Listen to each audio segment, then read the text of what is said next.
Bienvenue dans notre émission de podcast Voyage en expertise immobilier. Sur les 4 prochains épisodes, nous allons parler de la réglementation incendie dans les établissements recevant du public.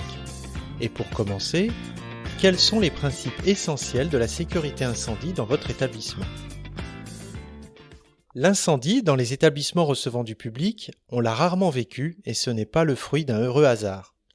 C'est avant tout grâce aux leçons de l'histoire. Une histoire marquée par de grands incendies meurtriers.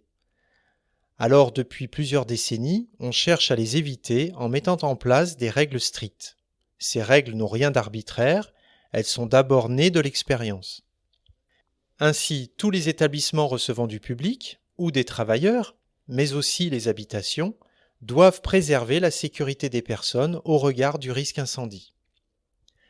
Dans un ERP, ces règles s'adressent à l'exploitant de l'établissement et c'est le responsable de cette exploitation qui répondra du respect de ces règles.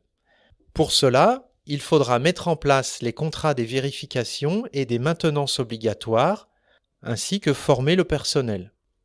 Cependant, la tâche la plus complexe sera de s'assurer que toutes les modifications de votre établissement maintiennent les règles de sécurité incendie spécifiques à son usage. En effet, il paraît souvent logique et nécessaire de devoir modifier son établissement pour l'adapter à son usage. Mais cette adaptation ne doit jamais remettre en cause la sécurité des personnes. C'est pour cette raison qu'une modification sur un établissement doit toujours être envisagée avec une vision d'ensemble de son fonctionnement. Un assistant maîtrise d'ouvrage ou un contrôleur technique pourront apporter cette vision d'ensemble qui évitera beaucoup d'approximations, de surcoûts, voire de mise en danger des personnes. Alors, pensez-y la prochaine fois que vous envisagerez un aménagement dans votre établissement, n'agissez pas seul. Dans le prochain épisode, je vous propose de découvrir comment agir pour la sécurité incendie de votre établissement. À bientôt!